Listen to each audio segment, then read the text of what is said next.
Now, another topic is power system quality under non-sinusoidal condition. Power system quality under non. If the sinusoidal condition, we know the calculation of active power, reactive power, and apparent power. But the non-sinusoidal condition, that is a small changes occurred in waveform that causes a new things is occurred in non-sinusoidal condition. The derivation is changes.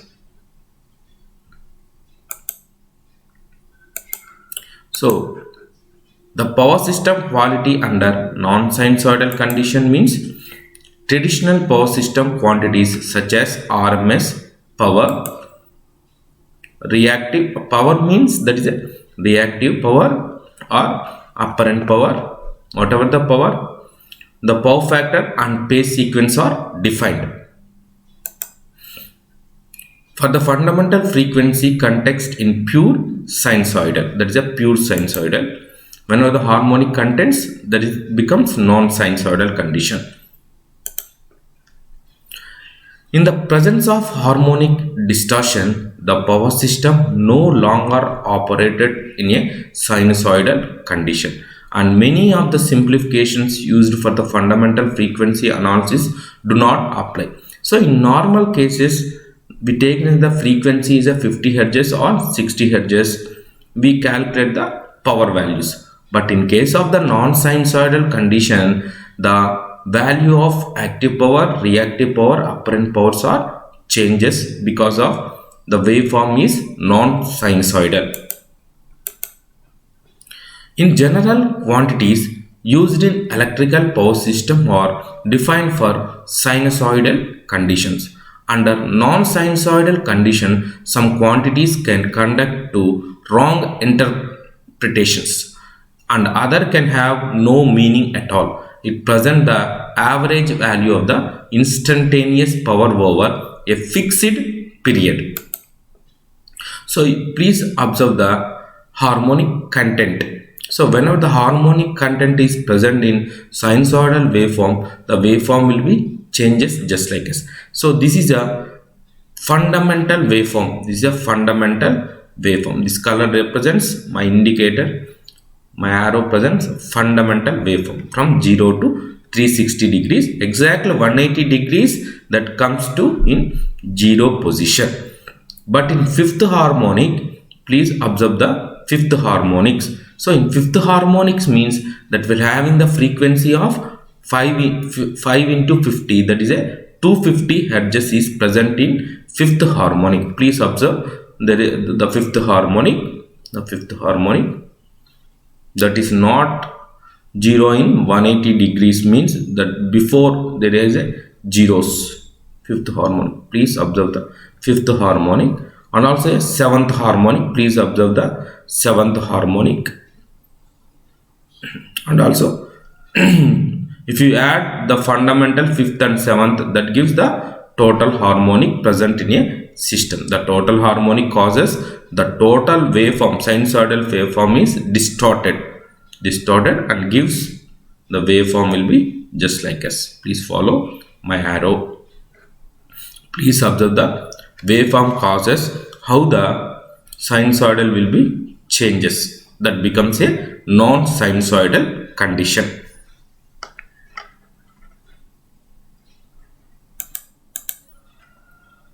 Apparent power. The apparent power S applied to both sinusoidal and non-sinusoidal condition. The apparent power can be written as follows. S is equal to Vrms into Irms. Vrms is equal to 1 by root 2 into V1. Irms is equal to 1 by root 2 into I1. We know that Vrms is equal to the V by root 2 by using the, already we derived it in previous classes, means previous years. Vrms is equal to Vm by root 2. Irms is equal to Im by root 2. In case of non-sinusoidal condition, so that will changes just like as Vrms is equal to root of H is equal to 1 to H maximum 1 by root 2 Vh whole square is equal to 1 by root 2 into V1 square, V2 square, V3 square plus and so on Vh maximum square up to Vh maximum square. So the change in non-sinusoidal condition Vrms value. In Irms also just like as H is equal to 1 to H maximum into 1 by root 2 IH square is equal to 1 by root 2 root of I1 square plus I2 square plus I3 square plus and so on plus IH maximum square.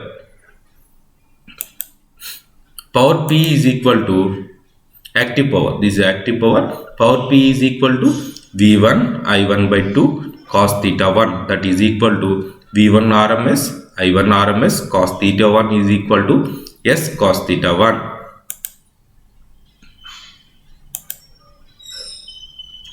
So this is a formula for non-sinusoidal condition. If the non-sinusoidal case, the computation of the active power must include contribution from all harmonic components, that is the sum of active power at each harmonic. So the reactive power Q, the reactive power is a type of power that does not draw real work and is generally associated with reactive element. For sinusoidal waveform case, Q is equal to S cos theta 1 is equal to V1 I1 by 2 sin theta 1 is equal to V1 RMS I1 RMS sin theta 1. However, Q1, the traditional reactive power component at a fundamental frequency, may be used to cite shunt capacitors.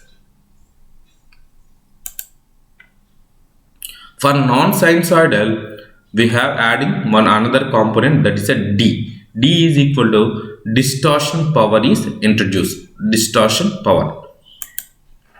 So S is equal to, we know the root of P square plus Q square. S is a kVA. S is equal to the apparent power. Normally apparent power. P is a active, Q is a reactive. But in case of the non-sinusoidal condition, we are adding another element, that is a D. D nothing but distorted power. S is equal to root of P square plus Q square plus D square. Q is equal to K is equal to 1 to up to N, or K is K 1 to K. Vk Ik sin theta K. Power factor. Already we know the power factor. So the power factor, if the sinusoidal case, the power factor can be computed as the cosine of the phase angle and is commonly referred as the displacement of power factor. The power factor is equal to P by S, that is nothing but active power by apparent power is nothing but cos theta. In the non-sinusoidal case, the power factor takes into account the contribution from all active power, including both fundamental and harmonic frequencies, is known as the true power factor. The true power factor is simply the ratio of total active power for all frequencies to the apparent power delivered by the utility system. Relation between various powers. So please observe the diagram. Normally, the distortion power is not presented in sinusoidal condition, but the distortion power is presented in non-sinusoidal condition, which having the more dominant harmonics. Please observe. So P is a active power, Q is a reactive power, S is a apparent power. By also we having D. D is a distorted power in non-sinusoidal condition.